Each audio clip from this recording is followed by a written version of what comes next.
नमस्कार, स्वागत है आप सभी का एम न्यूज में। मैं हूं आपके साथ मुबश्शा। रामनगर नगर पालिका परिषद के वार्ड नंबर 1 से इस बार सुरेंद्र शुक्ला सभासद प्रत्याशी के रूप में मैदान में खड़े हैं, जो काफी शिक्षित हैं और उनका कहना है कि शिक्षित लोगों के विकास के आधार पर है।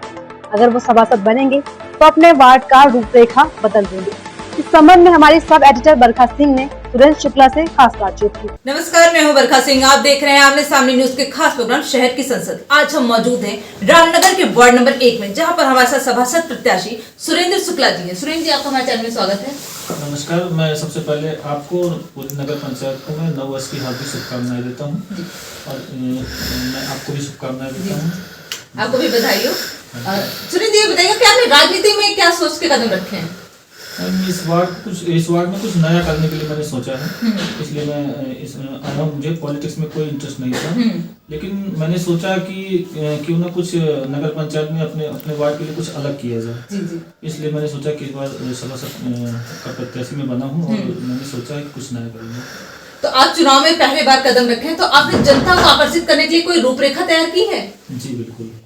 मैं पिछले 3 साल से लगातार मैं पूरे अपने वार्ड में जो है ठंडी में जैसे कंबल वितरण हो गया या किसी बहन बेटी की शादी हुई तो उसमें सबसे बढ़ चढ़ हिस्सा लेने का काम किया है और बड़े बुजुर्गों को लगातार आशीर्वाद लेता रहा हूँ। मुझसे जो हो सकता है, अभी मैं सभासद का प्रत्याशी तो हुआ हूँ, लेकिन इससे पहले मैं अपनी एक युवा टीम है जिसके माध्यम से मैं जैसे किसी बहन बेटी की शादी हो गई या कोई चोट खा गया है, कोई बुजुर्ग किसी चीज़ की आवश्यकता है तो मैं बढ़ चढ़ के हिस्सा लेने की पूरी कोशिश करता हूँ। तो इस टाइम जो आपके मौजूदा सभासद हैं, उन्होंने कोई विशेष कार्य तो नहीं किए हैं। हमने देखा कि आपके वार्ड में गंदगी भी काफी है, तो यदि आप सभासद बनेंगे तो क्या आप स्वच्छता पर विशेष ध्यान देंगे? जी, मेरा पहला मिशन ही स्वच्छता रहा है। जी। तो जैसे ऐसे देखा गया कि सभासद प्रत्याशी तो पहले बहुत सारे वादे करते हैं कि ये कार्य करवाएंगे, वो कार्य करवाएंगे, जब वो सभासद बन जाता है तो सिर्फ स्वयं का विकास करते हैं। इस पर आप कुछ कहना चाहते हैं? नहीं मैम, इस पर मैं सभी लोग इससे पहले जो भी हुए हैं, मान लीजिए तो आप दूसरे वार्ड में चले गए लखनऊ 2 में, लेकिन मैं वो बड़े हमारे सम्मानित हैं और इससे पहले भी जो सम्मानित हुए हैं उनके लिए मैं कुछ टिप्पणी नहीं करना चाहूंगा। बस मैं यही कहना चाहूंगा, कुछ मैं नया करने की कोशिश करूंगा और मौजूदा सभासद से बेहतर कार्य कर पाएंगे। जी बिल्कुल।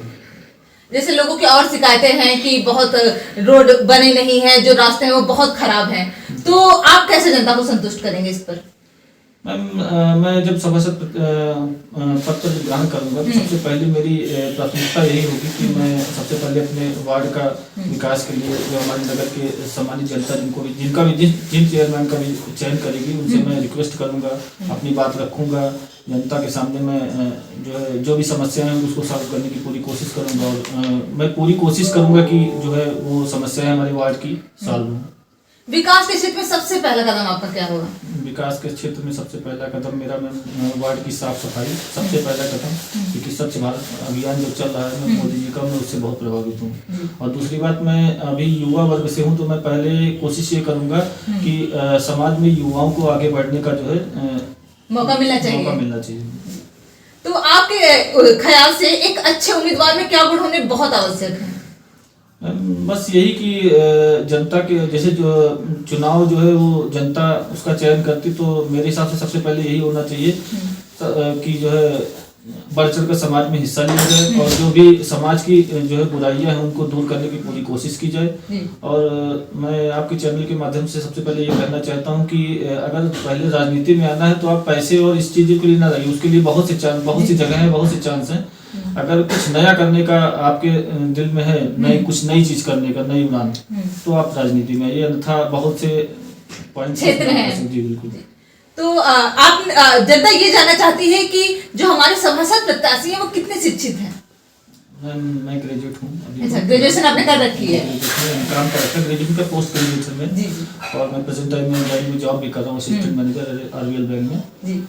लेकिन मेरे दिल में पता नहीं क्यों पिछले 3 साल से कुछ नया करने का इस मोहल्ले के लिए जो है तो मैं इसलिए। तो आप जॉब भी करते हैं और ये जो सभासद का पद है ये बहुत ही कठिन है, तो आप दोनों को कैसे मैनेज करेंगे? मैं जब सभासद, मान लीजिए अभी तो मैं प्रत्याशी हूँ, जब हो जाऊंगा तो उसके बाद के चांसेस हैं। अगर मैं उनके लिए कुछ अच्छा कर सकता हूँ तो मैं अपनी जॉब को भी छोड़ दूंगा, कोई दिक्कत मतलब आप इतना बड़ा सैक्रिफाइस भी करने को रेडी हैं। आप कोई मुख्य मुद्दा है जिसे पाने के लिए मैं कुछ न कुछ तो खोना ही पड़ता है। बिल्कुल। तो आपको कोई मुख्य मुद्दा है जिसे आप केंद्रित करके चुनाव में उतर रहे हैं? नहीं, मैं मुख्य मुद्दा तो नहीं, फिलहाल जो हमारे पुराने जो है सभासद प्रत्याशी यहाँ से थे और सभासद थे जो है, उन्होंने हमारे वार्ड के लिए कुछ नया करने कुछ भी नहीं किया, ये समझ लीजिए। यहाँ तक कि जिस दिन से वो यहाँ के सभासद हुए उस दिन से एक बार भी मोहल्ले में टहल के भी इन्हें देखा एक बार कि हमारे मोहल्ले में क्या साफ सफाई है, या भी जैसे कोरोना का पीरियड है, उन्होंने किसी के मतलब दरवाजे पर एक बार जाना नहीं संभव समझा कि जाए, उनकी समस्याएं सुने, या अगर उनको जिनको जरूरत है उनकी क्षेत्र में मतलब आते ही नहीं है वो। बिल्कुल नहीं।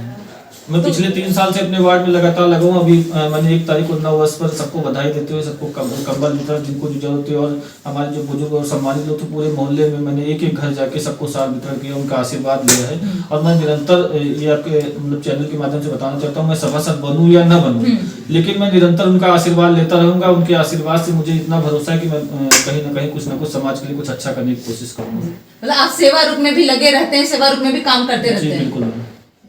तो आप इतने शिक्षित हैं, तो आपने शिक्षा के लिए भी कुछ सोचा होगा कि यदि मैं सभासद बनूंगा तो लोगों को कैसे शिक्षा की तरफ और अग्रसर करूंगा? जी बिल्कुल मैम, उसके लिए मैंने सोचा है कि मैं जब यहाँ सभासद बन जाऊंगा उसके बाद एक अपनी टीम जो हमारी है लगभग 10 जो युवाओं की टीम है 10 लड़कों की, उन सब लोगों के माध्यम से एक टीम बना के मैं सोच रहा हूँ कि कुछ ना कुछ ऐसा किया जाए जिससे जहाँ के मतलब कुछ बेरोजगार भी है, कुछ गरीब जनता भी है हमारे मोहल्ले में, उनके लड़के जैसे गवर्नमेंट टीचर कॉलेज में पढ़ते हैं, तो उनके लिए मैंने सोचा है कुछ नया किया जाए और जो है उनको अच्छी शिक्षा दिलाई जाए, अपना एक जो है करके उसके बाद अच्छी शिक्षा उनको।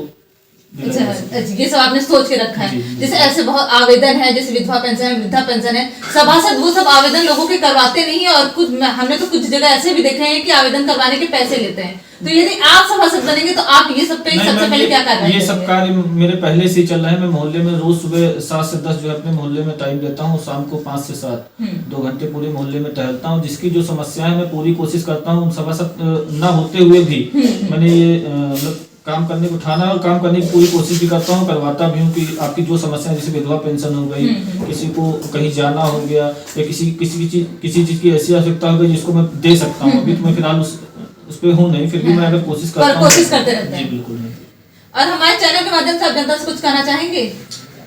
जनता के माध्यम से कहने कि जो है आप अपने परिवार का पूरा ख्याल रखें। मुझसे जो उम्मीदें हैं मैं उस उम्मीद पे खरा उतरने की पूरी कोशिश करूंगा, और आप स्वस्थ रहें, मस्त रहें, और इसी के साथ आपको नमस्कार, पूरी जनता को नमस्कार। ये थे हमारे साथ सभासद प्रत्याशी सुरेंद्र जी, जिनका कहना है कि ये यदि वो सभासद बनेंगे तो वो बहुत सारे कार्य करेंगे। सबसे पहले वो स्वच्छता पर ध्यान देंगे, और वो अभी सभासद न रहते हुए भी बहुत सारे कार्य कर रहे हैं। जैसे जनता के बीच जाते हैं, उनसे मिलते हैं, पेंशन के लिए भी आवेदन करवाते हैं लोगों के। उनका कहना है कि वो यदि सभासद बनेंगे तो वो बहुत सारे कार्य तो करवाएंगे ही, साथ में वो जैसे स्वच्छता के लिए हैं उन पर आगे बढ़ेंगे, और वो अपना खुद जो जॉब करते हैं उसको भी वो त्याग पत्र देने को रेडी हैं। यदि वो सभासद बनेंगे तो वो जॉब भी छोड़ देंगे, और वो सिर्फ समाज के लिए ही आए हैं और समाज का कार्य करके दिखाएंगे। अब तो ये देखने वाली बात होगी कि ये अपने जनता की उम्मीदों पे कितने खरे उतरते हैं। बने रहिए आमने सामने न्यूज के साथ, मैं बरखा सिंह।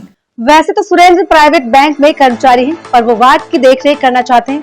इसी मकसद से वो चुनाव में उतरे, वो गरीबों की सहायता करते हैं, पर जनता उनका कितना सहयोग करती है ये तो देखने वाली बात होगी। तब तक के लिए बने रहिए हमारे साथ और देखते रहिए एम न्यूज।